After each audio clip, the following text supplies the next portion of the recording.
Good morning. In today's class, we'll learn about graphs. So, look at this diagram here. Look at this diagram. In this, you can see different variations of graph.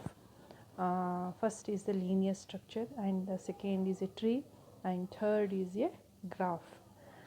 And these are all graphs itself. But what is the difference between tree and a graph? Tree is also a special kind of graph. The difference is that tree does not have any cycle. That is, in graph there can be more than one path between the two nodes, whereas in trees we cannot have that. There can be single path between the two nodes.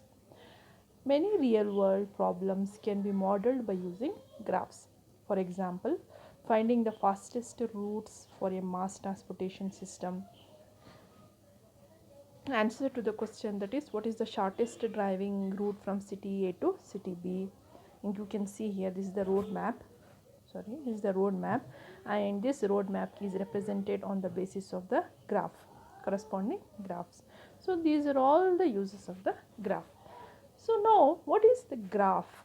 A graph andre eno? Graph andre, it's a set of points and lines joining these points. It's a set of points and lines joining these points. So you can see here, G is equal to VE, where V is called as the vertices and E is the edges. Between each pair UV, between each pair of vertices V1 and V2, there is an edge joining the vertices. You can see here, V1 points are nothing but V1, V2, V3, V4 and V5. Here all these points can be called as vertices, and in between the vertices there is an edge or a path connecting the two vertices. It is called as an edge. What is a graph? It is a set of points and lines, or we can see that it is a G is equal to VE, nothing but V is a set of vertices and edges. The number of vertices and edges of the graph G is denoted by V and E respectively, where V is equal to N and E equal to M. If each edge E, UV is in G is ordered, that is UV not equal to V, U, then the graph is called directed graph, also called digraph. Otherwise, the graph is called undirected graph. Suppose in this graph, if there is a direction specified between the vertices V1 and V2, that is, if an edge is having a direction, that is, it is called as a directed graph. We will take one example and learn in the next slides. Just for reference, just I am telling you what is the directed and undirected graph. Here this is an example of undirected graph because there is no directions on the edges here. And there are different terminologies. We will go through the different terminologies. If a graph is directed, the in degree of a vertex is the number of edges entering it. That is, you can see in this graph, number of edges incident on it is called as the in degree of the vertex. For V1, the in degree is 2. For there is number of edges coming inside the graph is called as in degree, and it can happen in the directed graph. I will take one directed graph and show you. The out degree of a vertex is the number of edges leaving it, and the degree of the vertex is sum of its in degree and out degree. And next, if each edge E is equal to UV in G has a weight, it is also called as cost or length. The graph is called as weighted graph. So here E1, E2, E4, suppose you can see here all the lines. These lines are called as the edges, and if there is a cost associated with this graph, it is called as weighted graph. A vertex V is adjacent, also called neighbor to vertex U if there is an edge from U to V. So in this graph you can see, if there is an edge from U to V, it is called as the neighbor. You can see V2 and V3 are adjacent because V2 and V3 are adjacent because E2 is incident with V2 and V3.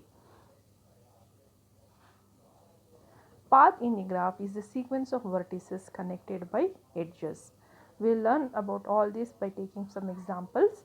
In unweighted graph, a path length is the number of edges on the path, and the distance between the two vertices is the length of the shortest path between them. A weighted path length is the sum of the weights or length or cost on the path. E is equal to V square, then the graph is called dense graph. A cycle is a path from a vertex back to itself. Suppose in this graph, if we start if V2 and V5, V3, V3 to V2, V2 to V5 and V5 to V3, we get back to the original graph here, hence it is called as a cycle.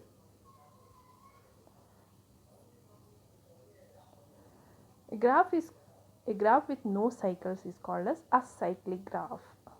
A directed acyclic graph is called as a DAG. A graph in which every pair of vertices is connected by a path is said to be connected. Let G be a simple graph, that is no parallel edges and no self loop or cycles, hence it is called as a simple graph. With n vertices and m edges, if G is undirected, then m less than n into n minus 2. If G is directed, then m less than equal to n into n minus 2. Now how we will see after learning the terminologies, we will just go through the representation of graph, data structures used to store the graphs. A graph can be stored by using an adjacency matrix. Matrix is nothing but two-dimensional array, also called neighbor matrix, or an adjacency list. What is an adjacency matrix? An adjacency matrix is a two-dimensional array in which the elements indicate whether an edge is present between the two vertex or vertices. If a graph has an n vertices, a n into n adjacency matrix is needed to store the graph. We will take one example. How many vertices are there in this graph? 1, 2, 3, 4 vertices are there, and 1, 2, 3, 4 edges are there. We can draw 4 cross 4 matrix for this. A, B, C, D, and A, B, C, D are the vertices. Now, if there is an edge between the two vertices A to B, then we will call it as 1. And if there is no edge between the vertices, then we will mark it as 0. Now, you can see in this graph, A to A there is no vertex. There is no edge. So, I am marking it as 0. And A to B there is an edge, hence I am representing by 1. Similarly, A to C we have an edge represented by 1, and A to D we have an edge represented by 1. Similarly, B to A we have an edge. It is an undirected graph. There is no directions associated with it, hence it is an undirected graph. B to A there is an edge marked by 1. B to B there is no edge, it is 0. B to C there is no edge, and B to D there is an edge marked by 1. Similarly, if you take vertex C to A, only vertex is connecting C is a vertex A through an edge. So, C to A you have marked as 1. All the other vertices are 0. Then D to B, D to A, you have marked D to A and D to B 1, and D to C there is no vertex, and D to D there is no vertex, it is represented by 0. So, this is the adjacency matrix. This is how the matrix or the graph is represented using adjacency matrix. Now, adjacency list. An adjacency list is an array of singly linked lists. Each individual list shows what vertex a given vertex is adjacent to. The adjacency list for a given graph is given below here. For the vertex A, what are the edges which are connected to vertex A to B is connected, A to D is connected, A to C is connected. So, you are marking it by a list A to B, C, D. Then, if you consider vertex B, the two vertices connected are B to A and B to D.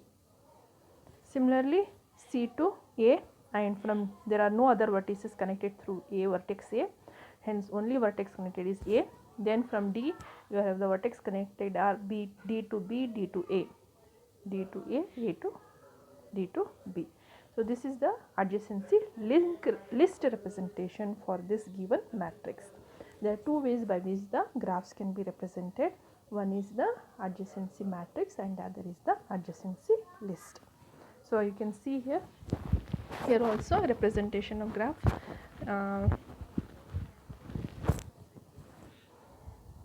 This is the matrix representation of the graph, and we can see the degree of the vertex adjacency matrix representation of this graph. So how many vertices are there? 1 2 3 4 vertices are there. v1 v2 v3 v4 and v5, 5 vertices are there, and you have drawn a adjacency matrix for this graph. This is a directed graph. This called as a digraph, because there is a direction associated with the graph, hence this graph is called as a directed graph. Now weighted graph. Now I have told you what is a weighted graph while describing the terminologies. So whenever there is a cost associated with the edge, hence this is called cost, or length or distance associated with on the edge, it is called as the weighted graph. Here this is the example for weighted graph. From vertex v1 to v2 the distance or cost is 1, and from vertex v2 to v3 it is 2, and it is a directed weighted graph as well. It has directions also, hence it is called directed weighted graph. And in this matrix you are, instead of putting the marking as 1, you are putting the weights in the adjacency matrix. So now in this class we have learned about the what is a graph, terminologies of the graph, and representation of graphs. You can see here that these are the graph as a models where the graphs can be used, that is in networks, transportation, road maps, computer, electricity, etc. Then personal assignment problems like assigning people to jobs, arranging wedding, finding appropriate roommates, etc. Social networks, these are all the places where graphs comes into picture.